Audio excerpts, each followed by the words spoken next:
The May producer price index coming in hotter than expected. Joining us right now to talk about this new inflation data and what it could mean for the markets and the Fed as the central bank kicks off its latest two-day meeting is Kyle Bass.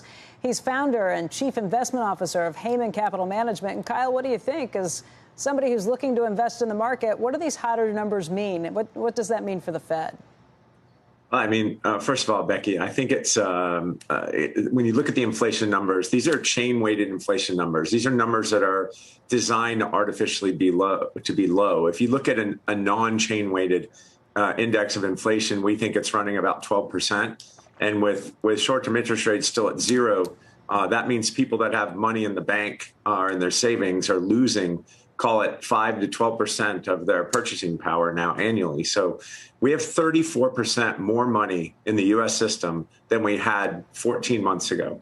Of course, we're going to have inflation, and it's going to be significant. And I think investors and savers, retirees really need to think about how to maintain the purchasing power of their capital. I think there are plenty of interesting places to put it, and some of them might not be in the market.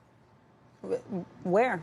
I mean, inflation itself is an argument for not keeping cash around. No, I agree.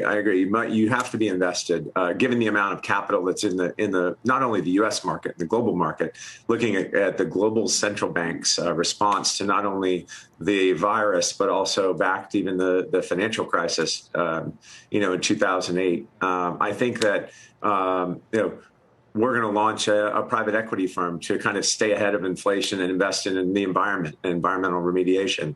Given the nonlinearity of population movements around the U.S., there are plenty of things to do where I think you can stay ahead of the inflation curve. Typically, stocks keep up with about 85% of inflation, so you're not going to lose too much by owning the market vis-a-vis inflation. But I think you're going to need to make mid-teens numbers just to break even, given the numbers we're seeing today.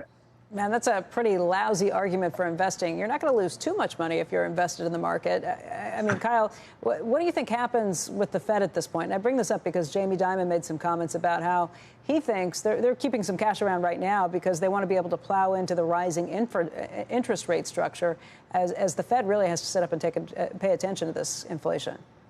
Yeah, I think if you just look at retail sales, right? Retail sales are at new all-time highs in nominal terms today, much higher than they were pre-pandemic.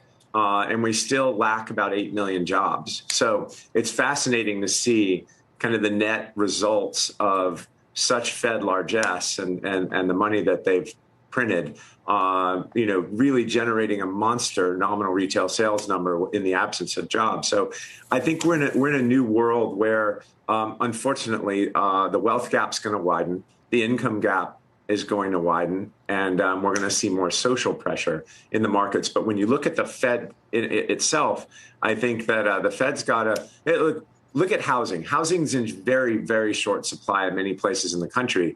And yet the Fed is buying 40 billion of mortgages in new mortgages per month. They buy 6 billion a day when there's housing unaffordability everywhere. I mean, there's some policies that I deem to be inconsistent with, let's say, rational behavior. So I think the Fed's going to have to make some adjustments in its plans going forward. And what will the market's reaction be? Because we're getting to this point where the Fed is going to have to make some sort of a pivot.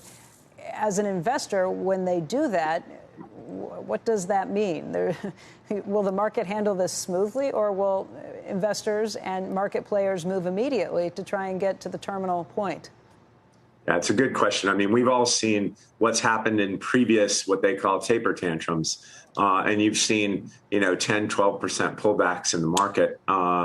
Would that be healthy? It'd be healthy. It'd probably scare some people. But I do think that in the end, you can't worry about the market's every move. I think, in real terms, we have negative real rates, we think, of over 10% today, meaning you're losing 10% of your purchasing power annually at the current moment. And so negative real rates are pretty repressive.